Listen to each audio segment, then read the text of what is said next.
শুভ সন্ধ্যা বন্ধুরা। সান্ধ্য গুরুগুরুতে আবার চলে এসেছি শর্মাটিতে দেখি কি খাবো। মেয়ের কাছে ফোন নাম্বার আছে শর্মার, এখানেরটা আছে, সল্ট লেকেরটা আছে। ফোন করে মালাই টোস্টটা ওদের খুব একটা থাকে না, একটু রাত হলেই ফোন করে বলেছে, অর্ডার দিয়ে দিয়েছে। বাইরে এত গরম, গাড়ি থেকে নামছিলাম না, ভাবছিলাম মেয়ে নিয়ে আসবে, গাড়িতে বসে বসেই খাবো আজকে। আর বাইরের জন্য দেখো না, ফাঁকা, সব ফাঁকা, কেউ বাইরে বসে নেই, দোকানের ভেতর কিছু, আর যারা গাড়িতে এসছে গাড়িতেই বসে খাচ্ছে। তাই ভাবলাম তোমাদের সঙ্গে একটু শেয়ার করে, আজকে আমাদের শর্মাটিতেই ডিনার হয়ে যাবে। সান্ধ্য গুরু। আমি আজকে কেবল গুরুর জন্য, গুরু পেলে আবার আর কিচ্ছু লাগে না। আমাদের বেড়াতে যাওয়ার দিন এগিয়ে আসলো। এবার আজকে তো হয়ে গেল মানডে, আমাদের রওনা হচ্ছে স্যাটারডে নাইটে। তোমাদের সব গল্প করব। এবার গোছানো শুরু করতে হবে, বড় ভিআইপিটা নেব, কারণ আমাদের 3 জনের লাগেজ হবে তো, যার জন্য বড় ভিআইপি নিতে হবে। ইন্টারন্যাশনাল ট্যুর, সবই তোমাদের বলবো, ক্রমশ প্রকাশ্য। ঠিক আছে,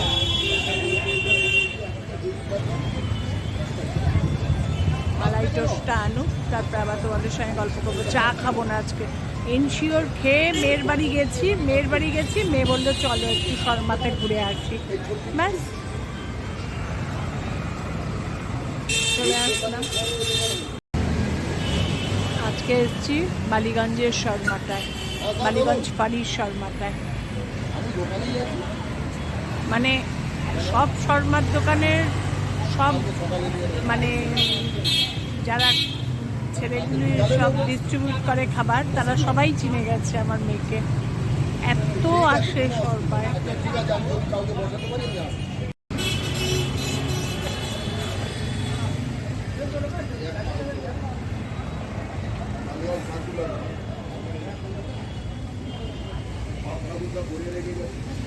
বালিগঞ্জ ফাঁড়ির শর্মায় পেলাম না খাবার দাবার ঠিক মতো, এবার আবার এসেছি মেনকার সামনেরটা। এই হলদিরামস থেকে ফিরলাম 9:30 বাজে। মেয়েটার শরীর ভালো না, প্রচণ্ড সর্দি লেগেছে ওর, এই নিয়ে দুবার রিপিট। বড় মেয়ের, ছোটো মেয়েরও লেগেছিল, ওর কমলো, তারপরে আবার বড় মেয়ের। তা ভাবলাম যে একটু যাই দেখে আসি, কালকে অফিস যায়নি, বাড়িতে ছিল। গেছি কিছুক্ষণ, তো দেখলাম অফিস করছে, একটু কথা টথা বললাম, তারপরে চলো মা ঘুরে আসি। কোথায় যাবো? মানে একটু হলদিরামসে ঘুরে আসি। তাই হলদিরামস বলছে একটু শর্মায় ঘুরে আসি। মানে শর্মা এখন 7:30 বাজে, এখন মানে চলো না ডিনারই করে আসবো। তা সেই গেলাম, প্রথমে গেলাম বালিগঞ্জ ফাঁড়ির শর্মায়, ওখানে মনের মতো কিছু পেলাম না, বুক করে গেলাম, মানে মালাই টোস্ট শেষ, এক প্লেট দিল, আমরা গাড়িতে বসেই খেলাম। খেয়ে আবার বললো চলো মেনকার সামনেরটা, আবার গেলাম রবীন্দ্র সরোবরে মেনকার সামনে যে শর্মা, ওখানে গিয়ে দেখি প্রচণ্ড ভিড়। তারপরে আর ক্যামেরা করতে পারিনি। খেয়ে দিয়ে ওখানে গিয়ে আমি খেলাম দই বড়া, তারপরে কী বলে আলু টিক্কি চাট, ওরা খেলো কী বলে ওটাকে ছোলে বাটোরা, বাবান খেলো টোস্ট, মানে বাটার টোস্ট খেলো না, স্যান্ডউইচ খেলো, এইসব খেয়ে দিয়ে বাড়ি ফিরলাম 9:30। ভিডিওটা তাহলে এখানেই শেষ করলাম।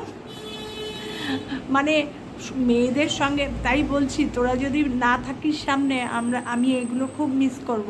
তখন ছোটো মেয়ে বললো না যে প্রান্তেই থাকি তুমি, তোমার যা ইচ্ছা হবে আমাদের বলবে, আমি সব করে দেবো, আমরা যেখানেই থাকি। এটা শুনলেও আনন্দ, শান্তি। টাটা। আমার আনন্দ দিয়ে আজকে ভিডিওটা শেষ করলাম। তোমাদের যদি সবার ভালো লেগে থাকে লাইক কমেন্ট শেয়ার করে দিও, আমার চ্যানেলটা সাবস্ক্রাইব করে নিও, আমার এরম অনেক পাগলামি, অনেক হই এসব দেখতে পারবে। টাটা।